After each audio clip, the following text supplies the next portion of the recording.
Would you turn down $77 million?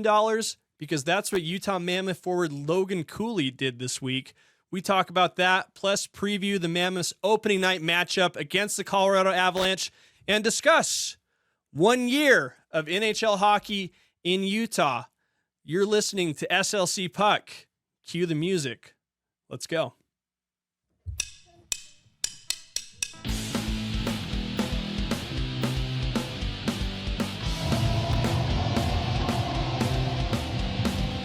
Whoa, sounds like a Mammoth in the building. What's up, everybody? And welcome to SLC Puck! I'm your host, Austin Facer, and it's great to be with you. I'm glad I can make some big noise, some big announcements, I should say, for you guys. Big noise, right? Mammoths make noises that are quite loud, and this announcement that I'm about to make is just as gargantuan in size and impact and I guess shock. I'm guessing this might be to everybody. I'm happy to reveal what I do outside of my work here at SLC Puck. I'm the Utah Mammoth mascot.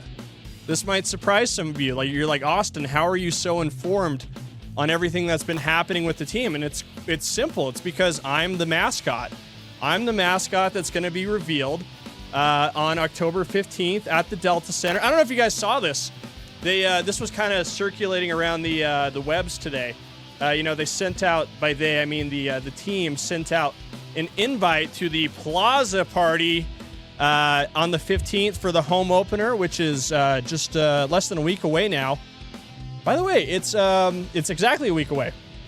Today is October 8th, and it's a very poetic day for quite a few reasons, and we'll get into that in just a second. But first of all, yeah, let's just reset here. Let's just get you guys dialed in. You're listening to SLC Puck, your twice weekly podcast about all things happening with the Utah Mammoth and hockey at large here in the Beehive State. And I'm Austin Facer. I'm not the Mammoth mascot. I just play one in a movie. Kidding. Play one in a podcast, I should say. And I know you were thinking, like, Austin, I love the show so far. How can we support you? What do you need? I'll tell you what I need. I need you guys to head on over to BigTuskEnergy.com. That's the lifestyle clothing brand that powers SLC Puck. Lots of cool stuff there. Lots of homages to the state of Utah and some slick merch that would look pretty damn good on you on your way to the Utah Mammoth game. So go ahead and check those out if you don't mind. I have another announcement here just to set the stage.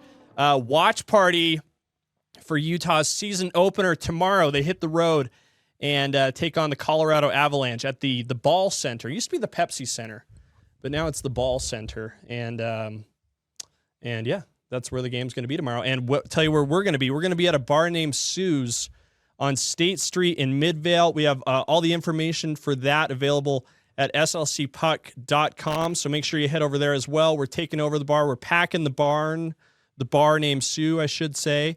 We'll have giveaways, great drinks, good food there.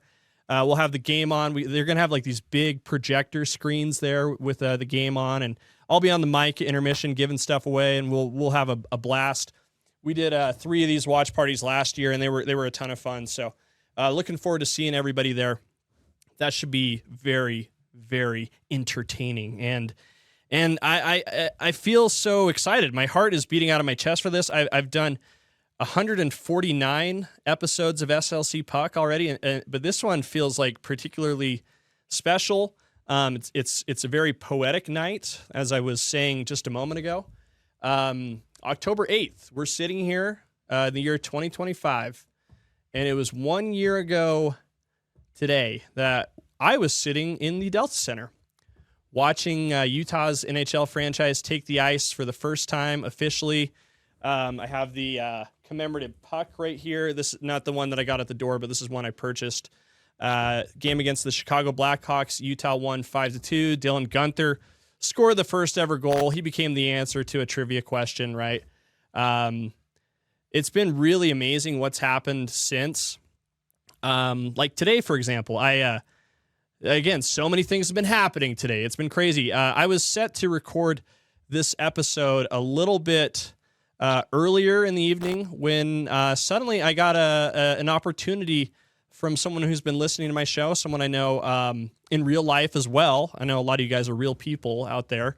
Kleber's Till We Die, I know him as Jesse, offered me a ticket to go check out the practice facility that they just constructed and are opening to the team, and will open to the public in February. He's like, hey, open house, I got an extra ticket. You want to go? And I was like, yeah, that'd be great. So I went and checked it out with a bunch of other season ticket holders, and I am not one myself, so I really appreciated getting the ticket from Kleber's.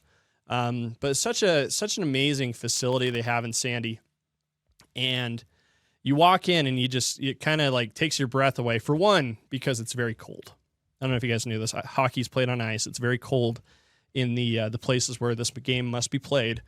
But it was really breathtaking. I'll tell you this, like it would not matter like what industry you worked in. Like if you could work like a bank or frickin' I don't know, maybe like just if you worked in any kind of industry and you had a workplace like the one that's been constructed for the Utah Mammoth to just get better at hockey and be the best hockey team they could be, you would feel very empowered to do your job at the tippy top level as well. That's just like what a great atmosphere it is.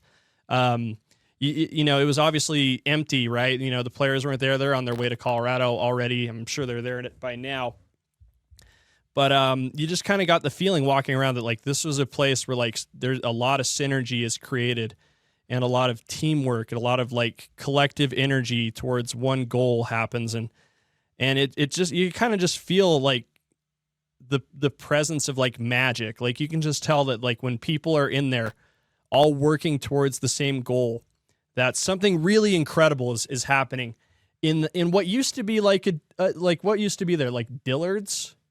Can anybody say that about Dillard's? You know, like there was a team at Dillard's, but I don't know if anything necessarily magic happened at Dillard's. They do have some good sales from time to time. I'll tell you this, if you want to get like a coat, a good time to get a coat is probably during the summer because it's a little bit cheaper then. But that's beside the point. You know, that retail side of the mall is gone now, and it's this amazing facility where the community is going to be open as well. I think the plan is to open this up to the larger public in February.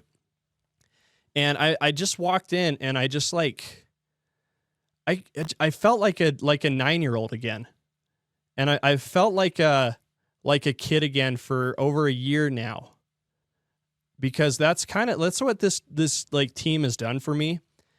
When I was little, I fell in love with hockey. I watched if people who've been listening to this show for a while know this about me already, but I watched the Mighty Ducks movie like literally every day, begged my mom to take me skating, and that led into, you know, her and my dad and my mom spending every weekend for the next like 10 years, you know, shuttling me around to hockey games and making hockey a huge part of our life. And I felt just like I did then. I felt that today. And I just thought of like what the little 9-year-old kids and 10-year-olds, the little mini versions of me that are walking around now in 2025. And by the way, I hope there's not that many versions of me walking around. That's just for the best of the public safety. You know, I think there should only be one Austin Facer.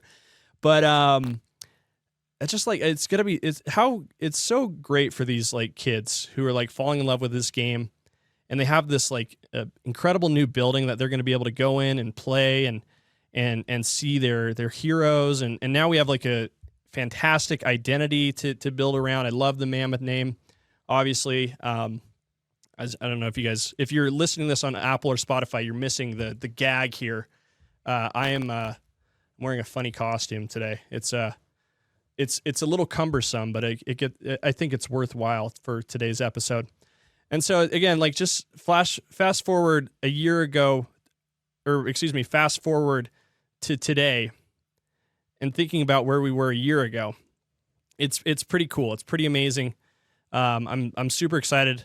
Tonight is the 150th episode of SLC Puck, so that's like also what makes this episode really cool. So anyway, without further ado, I just want to get that sappy stuff out of the way. We got a lot of exciting stuff to talk about as it relates to the Utah Mammoth, who are going to be kicking off their season tomorrow night against the Colorado Avalanche at the Ball Arena, like I said.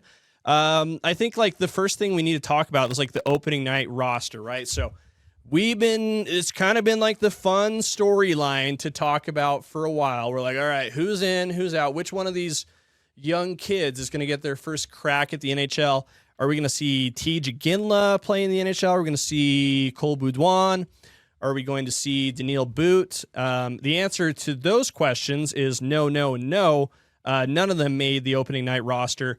Looking at the roster right now on Puckovision, just breaking it down here, we can see kind of the one guy who's going to be cracking the roster as a rookie, Dmitry Shemashev, which I don't think is totally surprising.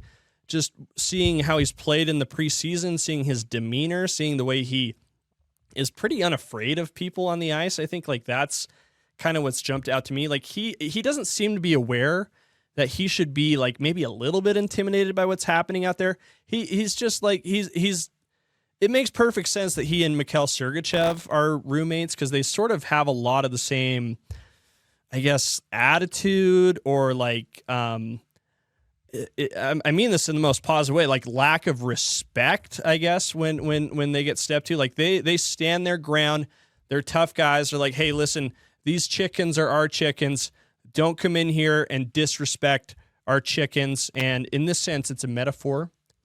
And hey, guys, just want to remind you tomorrow, or I guess today that you might be listening to this, October 9th, we're taking over a bar named Sue on State Street for our season opener watch party. This thing's totally free, right? Just come on down, bring your ID. It's a bar, right? 21 and over. Sorry, kids. You got to stay home for this one. It's going to be a ton of fun, though. Big screens, loud crowd, giveaways, and yours truly on the mic. What more could you ask for? I'd recommend wearing your Utah gear and bringing a friend. Bonus points if they're an Avs fan that we can heckle. It's going to be an awesome night. The event's free. I would just kindly ask to RSVP if possible so we can get a little bit of a head count. If you want more information on our watch parties and all that, I would go to slcpuck.com, sign up for our email list, and doing so, you don't just get updates on watch parties and great content. You'll be entered into our Big Stick and Gloves Energy giveaway. I'm giving away a pair of Nick Schmaltz's gloves and a stick to one lucky subscriber once we get to 1,000 subs on our newsletter. We're getting close. We're about 500 right now, so we should be there sometime this season. So it'd be great to give this away. And again, more updates, more content, all killer stuff, no filler, straight to your inbox, slcpuck.com. That's where we get it done. Thanks, guys. Let's get back to the show. The chickens are maybe the Utah's crease, Utah's goaltender, their teammates, the puck. These are all chickens, and they're being very well defended by Shemashev and Sergachev collectively. So for him to crack the roster, I think that speaks very highly of his abilities, and more than anything, his attitude and his ability to adjust to life on the ice, where it's war, it's battle, and he's well equipped to be a warrior. I think other guys who jump off the page to me when we're looking at the opening night roster, obviously Andrew Agozzino, who played last year with the Tucson Roadrunners. He's been up and down in the NHL in his career. Great for him making the opening night roster. Michael Carcone coming back and making the roster is huge. Kyler Yamamoto is another one like Agozzino, who is reviving his career with the Utah Mammoth. And what this shows me more than anything is like this team is making it clear, like, hey, we're here to win. We've got this insane new practice facility out in Sandy. We've got like lots of cool stuff on the wall. It's pretty dope. It's pretty fresh, as the kids like to say. It's lit, fam. All that good stuff. Our games are not the place for developing talent. We need guys who give us the best chance to win every single night, all 82 games. They're obviously not going to win all 82 games, I don't think. But, I think that's my takeaway when you look at this roster. It's like, hey, TJ Ginla, we have a really good feeling you're going to be a great contributor to the team. Opening night 2025, though, you're not quite there yet. You're not quite there in a place that's going to help us win this game against the Colorado Avalanche, who, by the way, looked freaking awesome against the Los Angeles Kings last night. It was so funny. I was kind of like watching and tweeting and trying to show everybody, how good I knew hockey, while taking in the NHL triple header brought to you by Norwegian Cruise Lines. Sorry, I butchered that. I'll return part of my advertising check to them. I hope they don't take away the free cruise. They promised me. That's all a joke, people. Come on now. But I was watching the game, and the first 5 minutes or so, I was like, holy cow, like Los Angeles looks a lot faster than Colorado. I thought that was like really surprising to me. I was like, what? Colorado's supposed to be like blowing these guys away. What's going on? That was like, again, like I said, the first 5-6 minutes. Colorado then found their footing and immediately put the pedal to the metal, and it was electric from that point forward. I think this is going to be a really interesting. Oh, there's an ESPN notification. I think that's the Jazz game that just ended. Let's check that. Yeah, they lost to the Houston Rockets. Okay, hey, look at that. We've got Jazz updates for you too. How about that? Thank you, ESPN, for interrupting my train of thought. But this is going to be a really great matchup for the Utah Mammoth. I think it's one of those early measuring stick matchups where we'll see what this team is made of. I think the Western Conference in the NHL is so good. Like I think it's not a stretch to say that it is more likely than not that this year's Stanley Cup champion will come out of the West, whether it's Edmonton, whether it's Colorado, whether it's Vegas, whether it's maybe Minnesota, maybe. I don't know. They just spend a lot of money on one guy, Kirill the Thrill. We'll see if that pans out for them. But the Utah Mammoth, these are the teams they have to play well against. It's also a divisional opponent. These points count double, they say. So this is a hugely important game, and it's going to be very very interesting to see what this team is made of. I think it helps the Mammoth quite a bit that they're playing the Avalanche in their first game on the road. I think they don't have those opening night jitters like they would have if the game were to be played here. Obviously when the Calgary Flames are here on the 15th, they're going to have the player walk with the blue carpet, pictures, the whole dog and pony show beforehand, me running around like a nincompoop in this costume. That will happen, just to be clear. I hope everybody is aware of that. Sorry to spoil the surprise. But I think being on the road, it kind of helps them get settled. It kind of keeps a little bit of that flow from training camp, right? It's not that different. They're going to get a good night's sleep tonight in Denver. Hopefully have a Denver omelet in the morning and get ready to take on the Colorado Avalanche at 7. And again, we'll be watching that at a bar named Sue on State Street. So they got to clog the middle. They can't let their Colorado's elite skaters pick up speed in the neutral zone. Marty Necas is the fastest hockey player perhaps ever. His speed is pretty stunning, and in the fastest era of hockey, he still stands out. Cale Makar is unreal. He's my favorite hockey player to watch. I'll just divulge that. He had this fake slap shot and little dance through the offensive zone last night that was just like out of sight, like just so skilled. And hey, lest we forget, they also have a former MVP in Nathan McKinnon, and Gabriel Landeskog is back playing regular season games again for the first time in 3 years. So big matchup for the Utah Mammoth in game 1. But it was really, gosh, I wish I had the audio queued up for this because it was so dope. It was so cool to hear this. Bill Armstrong was on KSL Sports Zone this week, and he like me was very complimentary of the Colorado Avalanche and the test that'll be for his team. And he, in the same breath of air, he's like, this team is really good, really talented, and we're gonna punch him in the face. And it kind of sent chills throughout my wool, that I have on my body to hear that. It's not a secret. I'm a big fan of Bill Armstrong, but if that's the attitude that they're bringing, I think that bodes really, really well for this team. Obviously they can't take any penalties. Los Angeles learned a hard lesson last night. You give Colorado chances on the power play. And like I said, with 3 of the most elite skaters to ever play hockey on the same team, that's going to be trouble. So But that tough attitude is going to be really essential.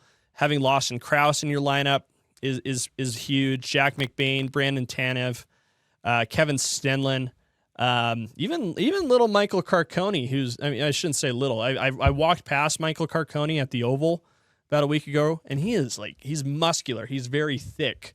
But he's, let's just say, diminutive in height. And I think he would be honest with himself about that. And not that I'm any taller. I'll tell you this. For those of you who are on dating apps, I'll give you a great piece of advice. You should always lie about your height. This is one of the most critical things you can do to find a good partner. If you're 5'11", give yourself the benefit of the doubt, bump yourself up to 6, and you will have far more options on your dating apps. Okay, so that's just one piece of advice. Michael Carcone's married. He can't take that advice. But I do think him on the ice, he has a certain edge, a certain toughness he plays with. Andrew Agozzino as well. And Kyler Yamamoto is pretty feisty as well. And not to mention all the guys on the blue line. Shimashev, we talked about him at length. And Bulichev, who I think is full of piss and vinegar. I love watching him play. I love when he gets mad. Keller's a feisty guy too. It's just like awesome. This is such a fun time to be watching this team kind of take the next step. They know they're going to take the next step. They know they can. They know they should. It's funny. I went through the practice facility today, and I thought to myself, these guys, we heard them say after they saw it for the first time, they're like, yeah, we have no excuse now. We have everything we need. And now that I've seen it for myself, I agree. They do have everything they need. There is not a lot of excuses that can be made apart from I guess some injuries that could happen. We have to assume they don't, and if they do, they need to adjust quickly, like I've said in previous episodes. But it's go time. And I think they're probably having a little bit of a team meeting tonight. They're winding down, having a nice dinner, having some Rocky Mountain oysters, wink, wink. Hey guys, real quick, just wanted to remind you that SLC Puck is powered by BigTuskEnergy.com. It's for fans who know what they're packing. Lifestyle, clothing brand, dope hats, dope shirts, dope sweatshirts, dope beanies. So much dopeness, it should be outlawed, right? But it's not. It's available here at slcpuck.shop and BigTuskEnergy.com. Lots of great stuff here. Let's just check some of this out. Hey, look at this. We got, again, all these great hoodies, beanies. This dad hat would look great on you. I'm sure whoever's listening. I'm really fond of this particular design, the City Defender tee. There's a guy flashing his tusks, showing his stuff, and defending Salt Lake City the way our hockey team does. So this is a great way to support SLC Puck. It's a fan-made design inspired by Utah hockey culture, not affiliated with or endorsed by the NHL or the Utah Mammoth. It's by fans, for fans, and it keeps things going for the fans. So we appreciate Big Tusk Energy for their support. Check them out.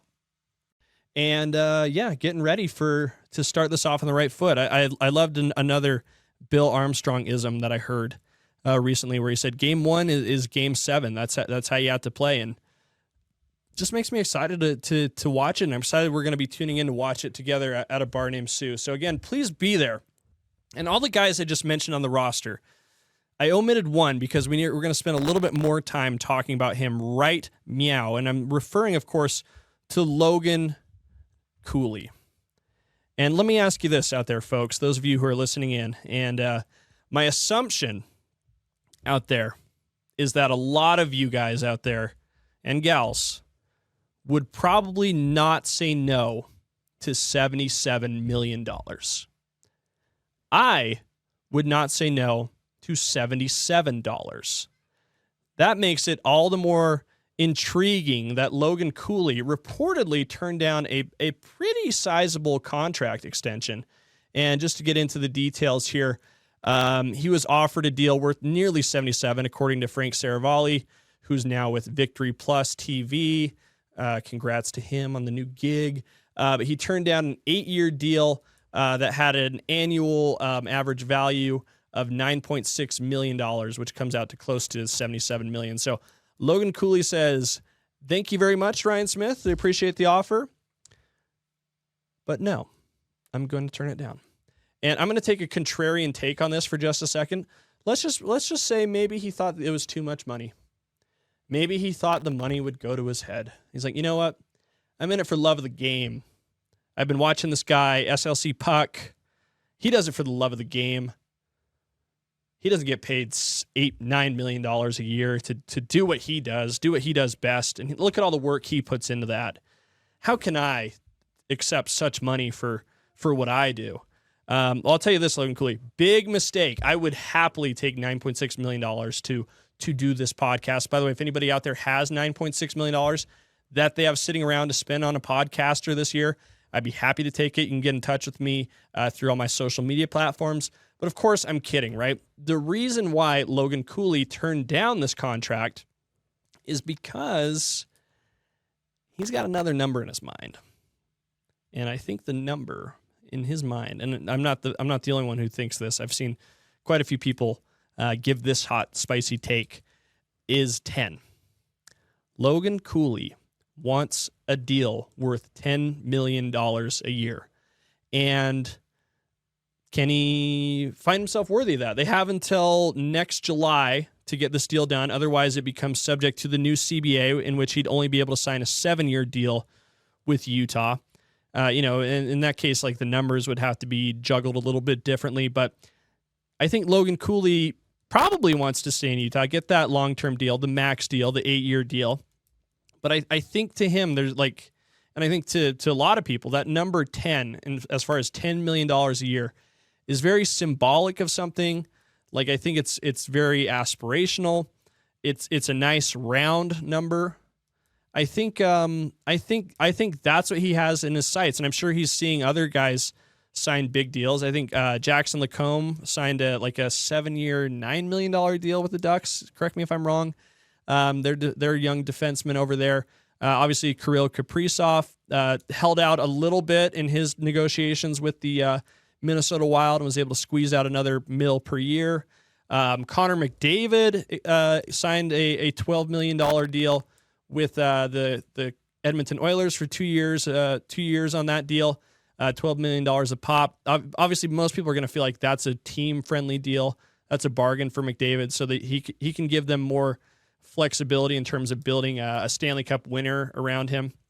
Jack Eichel, though, also just signed a big deal. I think his AAV ended up being like around $13-14 million a year that he just signed today with the Vegas Golden Knights. So it's a number. It's a number that Logan Cooley has in his mind. What does he need to do to get that number? I think he needs to become a point-per-game player.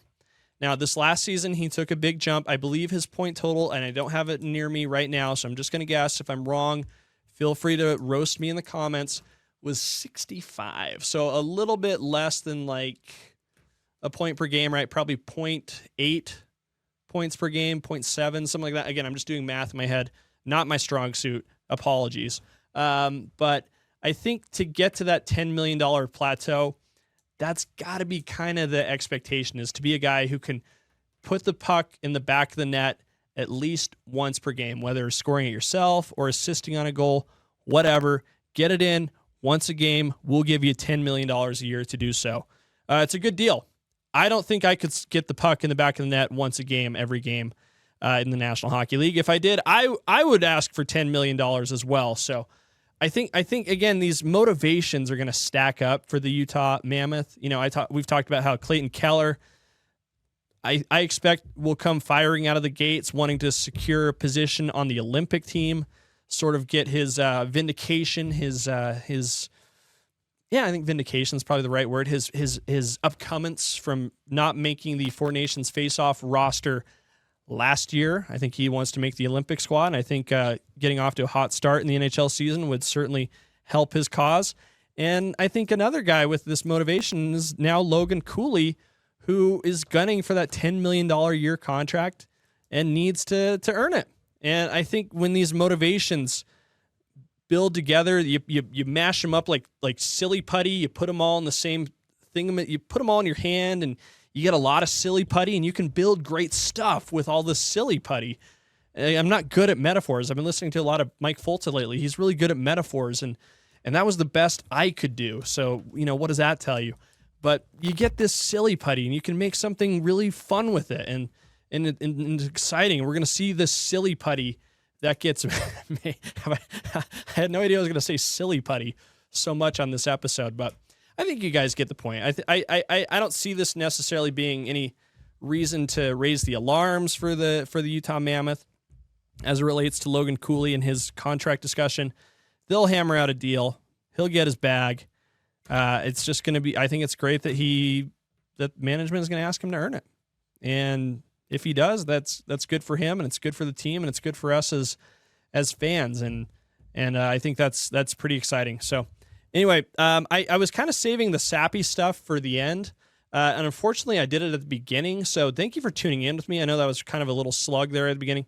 It's just amazing. Like I'll just end on these thoughts. Like, again, it's not, if you understood me, like in my whole life, like, and I've probably revealed way too much about myself on this show.